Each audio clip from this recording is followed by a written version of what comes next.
Depuis la conquête normande, 66 monarques ont régné sur l'Angleterre. Parmi eux, seules 8 furent des reines. Ces femmes ont dû se battre pour obtenir et conserver le pouvoir, dans une société où les hommes primaient largement sur les femmes dans l'ordre de succession. À l'époque, pour qu'une femme hérite du trône, il fallait qu'elle n'ait aucun frère vivant. Les épouses des rois, bien que titrées reines, n'étaient pas souveraines, on les appelait reines consorts. Parmi les rares femmes ayant accédé au trône, certaines furent des dirigeantes médiocres, d'autres, au contraire, ont régné avec sagesse et justice, prouvant qu'une femme pouvait gouverner aussi bien qu'un homme. Voici leurs histoires.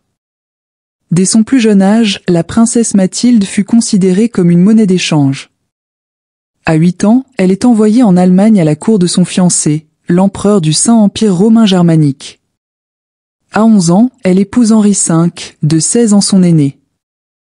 Devenue impératrice, Mathilde s'illustre par sa popularité et sa capacité à gouverner en l'absence de son mari, souvent parti en guerre. À la mort d'Henri, d'un cancer, Mathilde n'a que 22 ans et son avenir est incertain. Sans enfant, elle doit soit entrer au couvent, soit se remarier. Elle choisit de retourner en Angleterre et épouse Geoffroy V, comte d'Anjou. Pendant ce temps, son jeune frère Guillaume, destiné au trône, organise une fête sur le White Ship. Ivres, passagers et équipage périssent dans un naufrage tragique. Guillaume meurt, laissant Mathilde unique héritière du roi Henri Ier. Le roi tente alors de faire jurer fidélité à Mathilde, mais la noblesse anglaise rechigne, une femme au pouvoir? Inconcevable. À la mort du roi, Mathilde est encore en Anjou et son cousin Étienne de Blois en profite pour s'emparer du trône.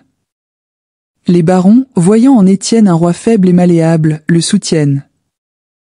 Mathilde rassemble alors des partisans pour revendiquer son droit. Elle réussit à capturer Étienne et se fait couronner première reine d'Angleterre à part entière. Mais Mathilde est trop autoritaire. Habituée aux coutumes germaniques où l'empereur règne sans partage, elle refuse de prêter serment limitant ses pouvoirs, comme l'exigent les barons anglais. Son arrogance lui aliène la noblesse et, finalement, Étienne est réinstallé sur le trône. Mathilde continue la lutte depuis l'Angleterre. Finalement, grâce à son fils, Henri, qui poursuit la guerre contre Étienne, elle fonde une nouvelle dynastie, les Plantagenets, qui domineront l'Angleterre au Moyen Âge. Le jeune roi Édouard VI, fils tant attendu d'Henri VIII, ne régna que 6 ans. Malade et sans héritier, il craint que sa sœur aînée Marie, fervente catholique, ne ramène l'Angleterre sous l'autorité du pape. Il décide donc d'écarter ses sœurs au profit de sa cousine, Jeanne Grey. Jeanne, petite fille de la sœur cadette d'Henri VIII, a une excellente éducation humaniste et est une protestante convaincue. Lorsqu'elle apprend qu'elle sera reine, elle s'évanouit d'effroi. Son règne sera bref, 9 jours seulement. Car Marie, très populaire, lève une armée et marche sur Londres. Jeanne est abandonnée par ceux qui l'ont manipulée. Même son père la livre. Emprisonnée à la Tour de Londres avec son mari, Jeanne est d'abord épargnée par Marie, qui reconnaît en elle une victime. Mais une révolte en faveur de Jeanne pousse Marie à signer son arrêt de mort. À seulement 16 ans, Jeanne Grey, la reine de 9 jours, est exécutée. Marie Tudor, fille aînée d'Henri VIII et de Catherine d'Aragon, a dû se battre toute sa vie pour légitimer sa position. Couronnée à 37 ans, elle annule les réformes protestantes de son père et de son frère. Elle impose avec fermeté le retour du catholicisme, brûlant 280 protestants et gagnant le triste surnom de Bloody Mary. Mariée à son cousin Philippe II d'Espagne, Marie l'aime passionnément mais ses sentiments ne sont pas réciproques. Elle rêve d'un héritier pour empêcher sa sœur Élisabeth, protestante, d'accéder au trône. Un jour, Marie croit être enceinte, mais il s'agit d'une fausse grossesse, probablement liée à un cancer de l'utérus. Dévastée, abandonnée par Philippe, elle meurt à 42 ans, sans héritier. À la mort de Marie, sa demi-sœur Élisabeth, âgée de 25 ans, devient reine. Brillante, cultivée et fine stratège, elle est aujourd'hui considérée comme l'une des plus grandes souveraines d'Angleterre. Élisabeth impose une politique religieuse plus modérée, ce qui pousse le pape à la déclarer hors la loi et à encourager son assassinat. Protégée par son réseau d'espions, elle survit à de nombreuses conspirations. Refusant le mariage, elle devient la célèbre Reine Vierge. Elle entretient cependant des relations très proches avec plusieurs favoris, notamment Robert Dudley. Elle repousse la demande en mariage de Philippe II d'Espagne, qui, humilié, envoie l'armada espagnole contre elle. Grâce à une stratégie brillante, l'Angleterre remporte une victoire historique. Sous son règne, le commerce prospère, les arts, avec Shakespeare, s'épanouissent et les explorations coloniales débutent. Après 44 ans de règne, Élisabeth meurt à 67 ans, laissant derrière elle un âge d'or, l'ère élisabéthaine. Un siècle plus tard, l'Angleterre est déchirée entre catholiques et protestants. Le Parlement protestant refuse de tolérer le roi catholique Jacques II. Il invite alors Guillaume d'Orange et sa femme Marie, fille de Jacques II, à prendre le pouvoir lors de la Glorieuse Révolution. Guillaume et Marie gouvernent ensemble, mais la vraie révolution, c'est que désormais, le Parlement détient l'autorité suprême. Levée des armées, impôts, guerre, tout passe par lui. Jacques tente de reprendre le pouvoir en Irlande mais échoue. Pendant que Guillaume retourne souvent aux Pays-Bas, Marie assure la régence en Angleterre. Aimée du peuple, elle meurt prématurément de la variole à 32 ans. Guillaume, inconsolable, continue à régner seul, sans héritier. La sœur cadette de Marie, Anne, devient reine. Mariée à Georges de Danemark, un prince alcoolique et sans ambition, elle est la première femme mariée à gouverner seule. Amoureuse du faste royal, Anne marquera elle aussi l'histoire de l'Angleterre. En 1707, le Parlement adopta les Actes d'Union, qui unirent enfin l'Angleterre et l'Écosse en un seul État souverain appelé Grande-Bretagne. À partir de ce moment-là, tous les monarques seraient connus comme britanniques plutôt qu'anglais. Une combinaison des drapeaux des deux pays, appelée l'Union Jack, devint largement utilisée. Comme plusieurs rois avant, elle avait eu des favoris masculins, Anne eut des favorites féminines. La plus importante fut Sarah Churchill, ancêtre du Premier ministre de la Seconde Guerre mondiale, Winston Churchill. Le mari de Sarah était un grand commandant militaire, et sa relation proche avec la reine faisait d'elle la deuxième femme la plus puissante du royaume. Sarah était belle et charmante, tandis qu'Anne était plutôt simple, malade et timide. Sarah utilisait souvent son influence à son avantage et n'avait pas peur de contredire la reine. Le couple était politiquement opposé. Sarah soutenait les Whigs progressistes tandis que la reine Anne favorisait les Tories, religieux et conservateurs. Anne se lassa des sermons politiques de Sarah et de ses tentatives d'influencer les décisions, notamment pour prolonger la guerre sur le continent menée par le mari de Sarah. Finalement, Anne transféra son affection à une autre dame de compagnie, Abigail Masham, jeune et réservée, tout le contraire de Sarah. Au fil de cette nouvelle amitié, Anne bannit son ancienne confidente de la cour. La reine Anne dut aussi passer du temps avec son mari, car elle connut 17 grossesses. Malheureusement, la plupart se terminèrent par des fausses couches ou des mortinescences. Les historiens médicaux pensent que ces nombreuses pertes étaient dues au syndrome d'Hughes, une maladie qui rend le sang épais et collant. Cela expliquerait beaucoup des problèmes de santé d'Anne, qui finit sa vie en fauteuil roulant. Un sang trop épais circule difficilement dans les veines d'un adulte, et il est quasiment impossible qu'il circule dans les minuscules veines d'un fœtus. Un médicament banal aujourd'hui, l'aspirine, aurait pu fluidifier son sang et sauver ses bébés. Le grand espoir d'Anne, son fils, le prince William, mourut de la variole à l'âge de 11 ans. Sans héritier clair après Anne, il était crucial que le Parlement décide du prochain monarque. Ils adoptèrent donc les actes de succession, qui fixèrent les règles encore en vigueur aujourd'hui concernant l'ordre de succession britannique. Aucun catholique ne pourrait jamais monter sur le trône. Seuls les enfants légitimes seraient éligibles. Les conjoints du monarque ne seraient pas éligibles. La primogéniture masculine, les fils passent avant les filles, serait appliquée. Cette dernière règle a été abolie en 2013, mais nous y reviendrons. La plus proche parente protestante d'Anne était Sophie de Hanovre. Bien qu'octogénaire, Sophie était déterminée à survivre à la frêle Anne, âgée de 49 ans, pour monter sur le trône. Elle faillit y parvenir, mais une lettre l'accusant de comploter pour s'emparer de la couronne la bouleversa tellement qu'elle mourut 2 mois avant Anne. La couronne revint donc au fils de Sophie, Georges, inaugurant une nouvelle dynastie allemande en Grande-Bretagne. Victoria était l'unique enfant survivante de sa génération et était extrêmement précieuse pour la famille royale. Son père mourut alors qu'elle n'avait qu'1 an. Elle fut élevée par sa mère autoritaire, qui voyait en elle une source d'ascension sociale. La future reine fut isolée des autres enfants. Elle devait dormir dans la chambre de sa mère jusqu'à ses 18 ans et n'était pas autorisée à monter ou descendre les escaliers sans tenir la main de quelqu'un, de peur de tomber et de se blesser. Le secrétaire de sa mère, John Conroy, tenta de la contrôler. Il harcela Victoria pour qu'elle signe des papiers lui garantissant le pouvoir quand elle deviendrait reine, mais l'adolescente, au caractère bien trempé, refusa. Son oncle, le roi Guillaume IV, réussit à vivre juste assez longtemps pour qu'elle atteigne sa majorité, empêchant ainsi sa mère de devenir régente. Devenue reine, Victoria éloigna sa mère et goûta à sa nouvelle liberté.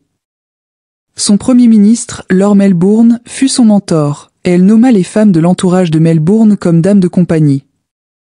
Lorsqu'une élection remplaça Melbourne par Robert Peel, ce dernier voulut substituer certaines dames de la cour par ses propres partisans. Victoria refusa, et Peel démissionna en signe de protestation. Cela constitua une énorme erreur, car les monarques n'avaient plus le droit d'interférer dans les affaires politiques, sous peine de graves conséquences. Le souvenir de la Révolution française était encore frais. Victoria tomba ensuite amoureuse de son beau cousin allemand, Albert de Saxe-Cobourg et Gotha. C'est elle qui dut lui proposer le mariage. Il aurait été inapproprié pour un homme de demander la main d'une souveraine. Lors de leur mariage, elle lança la tradition de la robe de mariée blanche. Avant cela, les femmes portaient simplement leur plus belle robe, quelle qu'en soit la couleur. Albert introduisit aussi en Angleterre une tradition allemande, le sapin de Noël. Victoria était également très satisfaite d'Albert dans l'intimité. Ensemble, ils eurent 9 enfants. Restait une question, quel titre donner à Albert? Marie y avait donné à son mari le titre de roi, ce qui avait tourné au désastre. Élisabeth y avait préféré ne pas se marier pour ne pas partager le pouvoir. Marie II avait régné avec son mari comme comonarque. Anne avait gardé son époux loin du pouvoir. Victoria, elle, aimait et faisait confiance à Albert, et elle aurait peut-être accepté de le faire roi Albert Ier. Mais le peuple, méfiant envers un prince étranger, refusa catégoriquement. Finalement, il fut décidé qu'Albert porterait le titre de prince consort. Le titre porté par le mari actuel de la reine, le prince Philippe, est celui de prince consort. N'ayant pas pu être roi, Albert devait trouver une occupation. Il avait une excellente tête pour les finances et fit un travail remarquable pour remettre en ordre les finances royales. Il découvrit de nombreuses inefficacités dans la gestion du palais, ainsi que des dizaines d'employés payés pour des tâches inutiles, comme dresser chaque soir une table de banquet pour le roi George, mort depuis longtemps. Albert permit à Victoria de sortir du rouge et assura la prospérité des futures générations royales britanniques. Il mit aussi ses talents à profit pour organiser la grande exposition, qui présenta des inventions comme le télégraphe et la photographie, ainsi que des expositions culturelles du monde entier. L'exposition se déroula dans le Crystal Palace, spécialement construit pour l'occasion. Albert s'investit corps et âme dans tout ce qu'il faisait, au point de s'épuiser. Après une dispute avec leur fils aîné, Albert contracta la fièvre typhoïde et mourut à l'âge de 42 ans. Victoria fut dévastée et passa le reste de sa vie en deuil, popularisant de nombreuses pratiques de deuil, notamment le port du noir. Elle passa une grande partie de son temps au château de Balmoral, en Écosse, où sa proximité avec un domestique nommé John Brown lui valut le surnom de Madame Brown. Elle se retira de la vie publique, amenant beaucoup à se demander pourquoi leurs impôts servaient à payer une reine qui ne travaillait plus pour eux. À cette époque, la révolution industrielle battait son plein. Le monde changeait rapidement, et beaucoup pensaient qu'une monarchie n'avait plus sa place. Un républicain alla jusqu'à accrocher une pancarte à louer aux grilles du palais de Buckingham. Cependant, le gouvernement comprenait l'utilité de la monarchie. La pompe royale inspirait le patriotisme, et les 9 enfants de Victoria concluaient des mariages politiques avantageux qui étendaient l'influence britannique dans toute l'Europe. Le Premier ministre Benjamin Disraeli persuada la reine de sortir de sa retraite en organisant une grande cérémonie la couronnant impératrice des Indes. Pendant que Victoria se cachait, ses armées avaient conquis et colonisé un quart de la planète, créant le plus grand empire que le monde ait jamais connu. On disait alors que le soleil ne se couchait jamais sur l'Empire britannique. Disraeli voulait que les millions de sujets à travers le monde se voient non pas dominés par une armée conquérante ou une bureaucratie, mais rassemblés sous l'autorité maternelle et majestueuse d'une reine. Victoria devint le symbole de l'Empire, son image était omniprésente. Elle célébra son jubilé d'or pour ses 50 ans de règne et son jubilé de diamant pour ses 60 ans sur le trône, dans une liesse populaire. À la fin de sa vie, Victoria avait 90 descendants vivants, dont beaucoup héritèrent de ses gènes liés à la porphyrie et à l'hémophilie, maladie qui contribuerait à la chute de la famille royale russe en 1917.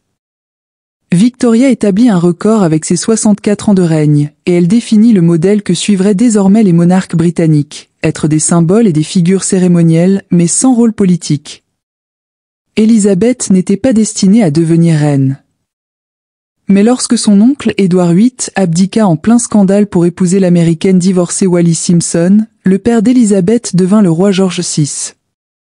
La famille royale fut extrêmement populaire pendant la Seconde Guerre mondiale. Elle refusa de quitter Londres même lorsque le palais de Buckingham fut bombardé. La jeune princesse Élisabeth servit comme conductrice et mécanicienne dans le service territorial auxiliaire. Élisabeth se trouvait en Afrique, en tournée du Commonwealth, lorsque son père mourut soudainement, faisant d'elle, de façon inattendue, la nouvelle reine. Elle avait alors 25 ans, le même âge qu'avait eu son illustre homonyme Élisabeth I lorsqu'elle était montée sur le trône. Sa jeunesse et son glamour devinrent des symboles d'espoir et d'évasion pour une Grande-Bretagne encore meurtrie par les ravages de la guerre. Son couronnement fut le premier à être télévisé, poussant des milliers de foyers à acheter leur premier téléviseur. À ses côtés se trouvait son séduisant époux, le prince Philippe. Philippe, issu des familles royales grecques et danoises, était devenu citoyen britannique lors de ses fiançailles avec Élisabeth. Ils avaient été présentés par l'oncle de Philippe, Louis Mountbatten, qui se réjouit lorsque les deux tombèrent amoureux, espérant que les futures générations royales britanniques porteraient le nom Mountbatten. Cependant, il fut décidé que la dynastie continuerait à s'appeler Windsor. Élisabeth est célèbre pour avoir acheté sa robe de mariée avec des coupons de rationnement de guerre. En réalité, malgré une fortune estimée à 500 millions de livres, domaines et bijoux inclus, elle est réputée pour sa grande frugalité. Elle insiste pour manger les restes et faire réparer ses vêtements usés plutôt que d'en acheter de nouveaux. Élisabeth et Philippe eurent 4 enfants, Charles, Anne, Andrew et Édouard. L'aîné, Charles, fut officiellement investi héritier du trône et prince de Galles en 1969. Au début des années 70, Charles tomba amoureux d'une jeune femme vive et pétillante nommée Camilla. Le couple sortit ensemble pendant plusieurs années, mais il devint clair que la famille royale n'accepterait pas un mariage entre eux. Camilla n'était pas vierge et elle ne venait pas d'une famille convenable. Voyant la situation comme désespérée, Camilla accepta la demande en mariage d'un autre homme. Cependant, elle et le prince ne purent rester éloignés l'un de l'autre et continuèrent une relation intermittente, même après que Charles épousa la femme choisie pour lui, Diana. Lady Diana était douce, belle, et perçue comme une véritable princesse de conte de fées. Mais le public ne vit pas le malheur de son mariage avant bien plus tard. Lors de leur lune de miel, Charles semblait plus intéressé par ses lectures que par sa jeune épouse. S'il tenta d'abord de s'éloigner de Camilla, il finit par raviver leur liaison, et la reine éprouvait peu de sympathie pour sa belle-fille isolée. Diana devint extrêmement populaire auprès du peuple, tant pour son glamour que pour son travail caritatif, en particulier auprès des victimes du sida et des mines antipersonnelles. Elle fut surnommée la princesse du peuple et la princesse des cœurs. Ainsi, en 1992, lorsque Diana et Charles se séparèrent et que leur malheur conjugal fut exposé au grand jour, Charles et Camilla furent largement blâmés. La même année, 2 autres enfants de la reine divorcèrent, Anne avec Mark Phillips et Andrew avec Sarah Ferguson. La reine qualifia 1992 de son annus horribili, année horrible, car, en plus de tous ses scandales familiaux, son château préféré, et éponyme, Windsor, prit feu et fut partiellement détruit. Lorsque l'on annonça que les contribuables financeraient les réparations, le peuple fut outré. La reine était déjà exemptée d'impôts sur sa fortune massive et recevait en plus des millions de livres par an du gouvernement. Beaucoup ne voyaient et ne voient toujours pas l'intérêt de financer une monarchie, symbole d'un système périmé. La reine finit par céder. Elle accepta de payer l'impôt sur le revenu et de financer les allocations des membres secondaires de la famille royale avec ses fonds personnels. En 1997, Diana mourut dans un accident de voiture à Paris, et l'élan de chagrin mondial fut immense. Cependant, le silence de la reine face à ce drame choqua. Charles réagit immédiatement avec tristesse à la perte de la mère de ses enfants, mais la reine demeura cachée plus d'une semaine. Beaucoup virent cela comme un signe de froideur et de déconnexion. Le Premier ministre Tony Blair parvint finalement à la convaincre de faire une déclaration publique. Le règne d'Élisabeth II a vu l'Empire britannique entrer dans l'ère moderne, marqué par la perte de la majorité de ses territoires, désormais membres du Commonwealth ou nation totalement indépendante. Elle est devenue le visage de la Grande-Bretagne dans le monde entier, et pas seulement sur les timbres. Avec l'essor de l'aviation, elle a pu effectuer de nombreuses visites d'État dans des dizaines de pays. Comme toujours, la monarchie a oscillé entre popularité et ridicule. Charles, qui devrait devenir le prochain roi, à condition de survivre à sa mère, a finalement épousé l'amour de sa vie, Camilla. Au moins sont-ils heureux aujourd'hui, même si les sentiments du public restent partagés. Le fils aîné de Charles et Diana, William, probable futur roi, a épousé une roturière, Kate Middleton. Son frère cadet, le prince Harry, a épousé l'actrice afro-américaine Meghan Markle, projetant la famille royale encore davantage dans la modernité. Les mariages glamour des deux couples, ainsi que leurs enfants adorables, ont grandement contribué à reconquérir le cœur du peuple. En 2013, juste à temps pour la naissance du premier enfant de William et Kate, une nouvelle loi sur la succession au trône fut adoptée, donnant désormais aux filles la même importance qu'aux garçons dans l'ordre de succession. Ainsi, à l'avenir, le ratio règne-roi devrait se rapprocher de 50-50e. En 2015, Élisabeth II surpassa son arrière-arrière-grand-mère, la reine Victoria, et détient désormais le record du plus long règne de l'histoire britannique. Il reste à voir ce que l'avenir réserve à la monarchie britannique.